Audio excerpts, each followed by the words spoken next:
Hospital में जब होश आया तो अपनी अधखुली आंखों से दो चिंतित आंखें नजर आई। माँ की। मुझे कराहते हुए उठते देख माँ ने तुरंत डॉक्टर को आवाज लगाई। डॉक्टर, डॉक्टर जल्दी आइए, नैना को होश आ गया है। माँ ने तुरंत मुझे उठने के लिए सहारा दिया। डॉक्टर आई और मेरा चेकअप करते हुए बोली, थैंक गॉड तुम्हें होश आ गया। Now everything is under control. अगर जरा सी और देर हो जाती तो। खैर, अब सब ठीक है। आप इन्हें एक दो दिन में घर ले जा सकती हैं। चेकअप करके डॉक्टर ने माँ की तरफ देखकर कहा। उनकी बात सुनकर माँ की उदास पनीली आंखों में एक उजली सी चमक आई। डॉक्टर कुछ क्षण रुकी और फिर मेरे सिर पर हाथ फेरते हुए स्नेह से कहा, मैं एक डॉक्टर हूँ। एक डॉक्टर होने के साथ साथ एक औरत भी। हम औरतों को जीवन में हर पल संघर्ष करना पड़ता है, कभी किसी चीज़ में तो कभी किसी और चीज़ के लिए। ये ज़रूरी नहीं है कि परिस्थितियाँ हमेशा हमारे अनुकूल हों, लेकिन इसका मतलब ये भी नहीं कि प्रतिकूल परिस्थितियों में हम कायरों की तरह ऐसा कदम उठाएं। नैना, औरत का दूसरा नाम शक्ति है। औरतों का आत्मविश्वास, सहनशीलता और उसकी हिम्मत ही उसका सबसे बड़ा हथियार है। इससे वो दुनिया का निडर होकर सामना कर सकती है। ये दुनिया है और दुनिया के लोग तो कुछ ना कुछ बोलेंगे ही। वो कहते हैं ना, कुछ तो लोग कहेंगे, लोगों का काम है कहना। हाँ, इन्हीं लोगों के कहने को हम बॉडी शेमिंग कह सकते हैं। ये संकीर्ण सोच वाले लोग, यही लोग बॉडी शेमिंग जैसा अपराध करते हैं। उसके लिए अपने आप को दोषी ठहराना व्यर्थ है। बॉडी शेमिंग का शिकार कोई भी हो सकता है।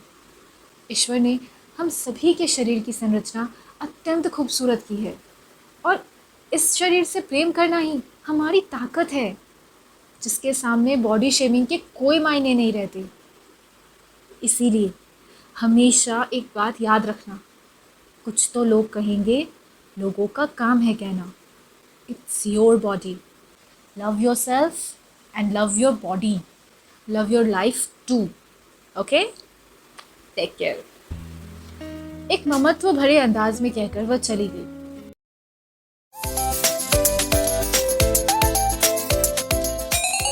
आप सुन रहे हैं कहीं अनकहीं, सुकून भरी कहानियों की दुनिया, और मैं हूं आपकी हमसफर वर्षा। चलिए तो शुरू करते हैं आज का एक नया सफर। धीरे धीरे समय बीतने के साथ साथ जीवन सामान्य ढंग से चलने लगा। एक दिन सुबह जब आँख खुली तो देखा बाहर मौसम बहुत सुहाना हो गया था। काले काले बादलों ने पूरे आकाश को अपनी बाहों में भरा हुआ था। मैं बालकनी में कॉफी का कप हाथ में लिए सुहाने मौसम और सागर की अटखेलियां करती लहरों की जुगलबंदी में खो गई थी। पता नहीं इन लहरों और मौसम की जुगलबंदी में क्या कशिश है कि वे सदा मुझे उनकी गहराइयों में खो जाने को विवश कर देती है। मनुष्य के शरीर की संरचना उसके हाथ में है क्या? उसके शरीर के भीतर क्या हो रहा है, ये उसे कैसे पता होगा? क्यों हम इतने कमजोर पड़ जाते हैं कि बॉडी शेमिंग जैसे कुकृत्य का शिकार हो जाते हैं और अपना आत्मविश्वास खो बैठते हैं? ईश्वर ने सभी मनुष्यों को इस धरा का वासी अपने हिसाब से बनाया है। ये तो प्राकृतिक है, फिर हम कैसे प्रकृति के विरुद्ध जा सकते हैं? मैं अभी अपने विचारों के साथ इन लहरों में खोई ही थी कि अचानक मेरे फोन की घंटी बजी। हेलो। हेलो नैना, तुम आ रही हो ना आज? ये सभी बुजुर्ग तुम्हारी राह देख रहे हैं। फोन नवजीवन वृद्धालय की संस्थापिका मालिनी जी का था। मालिनी जी, वो कुछ नहीं नैना, तुम्हें आना पड़ेगा। अरे तुम तो जादूगर हो, जादूगर। इस हफ्ते भर में ही तुमने इन सभी पर न जाने क्या जादू कर दिया है। सभी तुम्हारे नाम की माला जपने लगे हैं। रोज ही तुम्हारी कहानियां सुनने को व्याकुल हो जाते हैं। तुमने इन बुजुर्गों के बुझे चेहरों पर मुस्कान का जो अमूल्य तोहफा दिया है, उसे शब्दों में बयां नहीं किया जा सकता। पता है नैना, ये बुजुर्ग जब यहाँ नवजीवन में आए थे ना, तो ये सभी अपने जीवन से हताश, निराश हो चुके थे। सभी अपनों की मार के थपेरे खाए हुए थे। यहाँ तक कि ये लोग अपने जीने की जीजीविषा त्याग चुके थे। किंतु तुमने इन्हें जीने की एक नई किरण दिखाई है। जो घाव इनके परिवार वालों ने इनके हृदय को दिए हैं, तुम्हारी कहानियों ने उन घावों पर मरहम का काम किया है। जो दर्द, जो पीड़ा इन सभी के भीतर करा रही है, जिसे वे जुबान से बयान नहीं कर सकते, तुम्हारी कहानियां वो सब कहकर उनके दर्द को शीतलता प्रदान करती है। पता है नैना, तुम जो कहानियां लिखती हो ना, वो जीवन के आईने जैसी होती है, जीवन के यथार्थ को दर्शाती है। कितनी बार तो कहानियों में हमें अपना अक्स दिखाई दे जाता है, और जब तुम उन कहानियों को सुनाती हो, जिस अंदाज से सुनाती हो, मन करता है कि उसमें डूब जाओ। देखो नैना, तुम्हारे जीवन में क्या घटित हुआ है मुझे नहीं पता, और ना ही मुझे जानने की कोई जिज्ञासा है, क्योंकि जो बीत गया वो अतीत हो जाता है, और उसे पीछे छोड़ देना ही अच्छा होता है। मुझे अत्यंत खुशी है कि तुम स्वयं अपना संबल बनकर अपने माजी को पीछे छोड़ आई हो।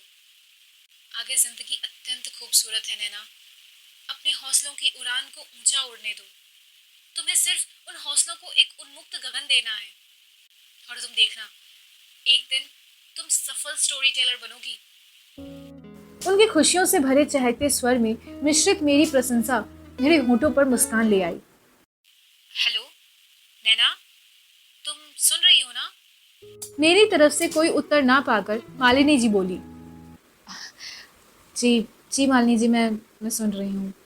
इन इन सभी बातों के लिए थैंक यू सो मच।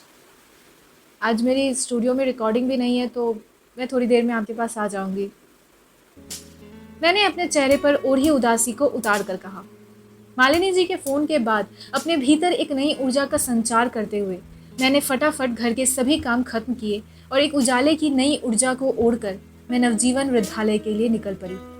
आज इत्तफाकन सारे सिग्नल भी हरे मिले, मानो जैसे मुझसे कह रहे हो कि नैना, अब तुम्हारी जिंदगी में रेड लाइट की जगह ग्रीन लाइट ने ले ली है, तुम बस आगे बढ़ो।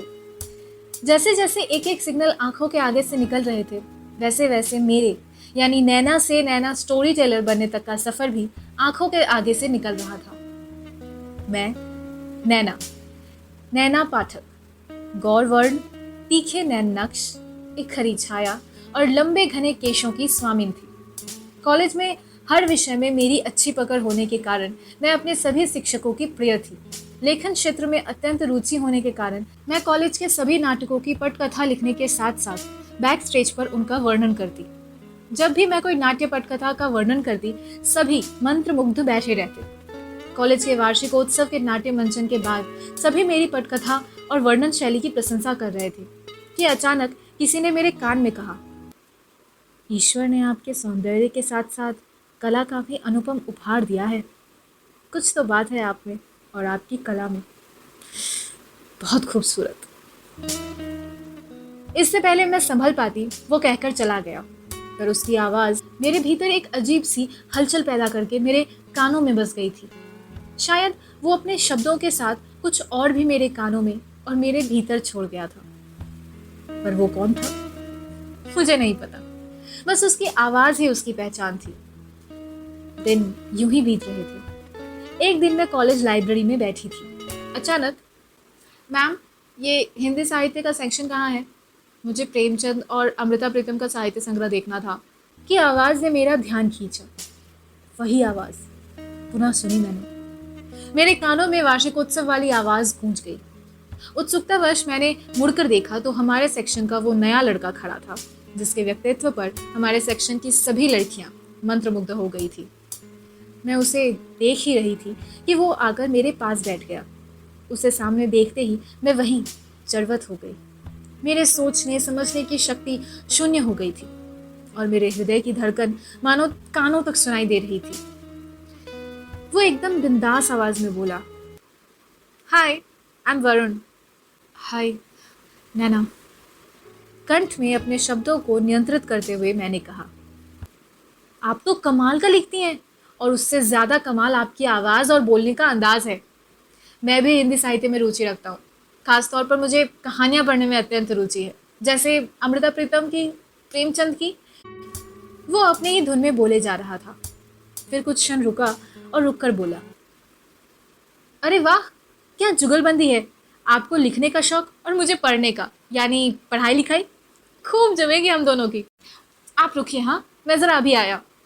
मुझे बोलने का मौका दिए बिना ही वो बेफिक्री बेतकल्लुफी से बोलकर चला गया। वरुण अपने मस्त मौला अंदाज के लिए पूरे कॉलेज में प्रसिद्ध हो गया था। धीरे धीरे हम अच्छे दोस्त बन गए। वो बोलता रहता और मैं उसे अपलक निहारती रहती। हमारे दिलों के एक एक हिस्से कब एक दूसरे की रूह से जुड़ गए पता ही नहीं चला। वो हमेशा मेरी खूबसूरती के कसीदे पढ़ता रहता। ये प्रेम ना बड़ा ही अद्भुत होता है, आपको सदा कल्पना लोक की सैर करवाता रहता है। समय अपनी गति से बढ़ रहा था। कॉलेज के अंतिम वर्ष तक आते आते मेरे शरीर में कुछ हार्मोनल बदलाव के कारण मेरे पीरियड्स अनियमित हो गए, जिसके परिणाम स्वरूप मेरा वजन बढ़ने लगा और मैं मोटी होने लगी थी। वरुण के इखरे शरीर वाली नैना अब मोटी नैना बन रही थी। मेरे बढ़ते मोटापे को देखकर शुरू में वो मुझे मोटी मोटी कहकर छेड़ने लगा। मैं इसे मजाक में लेकर टाल देती थी, आखिर मैं उससे प्रेम करती थी। पर धीरे धीरे ये उसकी छेड़खानी भद्दे मजाक में बदलने लगी। मैं फिर भी उसकी इस हरकत को उसका प्रेम समझकर नजरअंदाज करती रही, लेकिन मुझे इस बात का बिल्कुल भी अंदाजा नहीं था कि उसके इन भद्दे मजाक की वजह से मैं बॉडी शेमिंग का शिकार हो रही हूँ। मैं हीन भावना से ग्रस्त होने लगी थी। मेरा आत्मविश्वास डगमगाने लगा था। वो बदल गया था, मुझसे कतराने लगा था। मैं उसे समझाने का निष्फल प्रयास करती रहती। वरुण, ये मोटा होना मेरे हाथ में नहीं है। हम लड़कियां बॉडी में कभी कभी हार्मोनल चेंजेस की वजह से पीसीओडी का शिकार हो जाती है, जिसके परिणाम स्वरूप पीरियड्स अनियमित हो जाते हैं और बॉडी में मोटापा बढ़ जाता है। प्लीज़ वरुण, मुझे समझने की कोशिश करो। धीरे धीरे इसके इलाज के बाद सब सब नॉर्मल हो जाएगा। मेरी बात सुनकर वो बस एक फीकी सी हंसी हंस दिया। वो मेरे साथ होकर भी साथ नहीं होता था। परीक्षा के रिजल्ट वाले दिन उसने मुझे अपनी बर्थडे पार्टी का निमंत्रण दिया।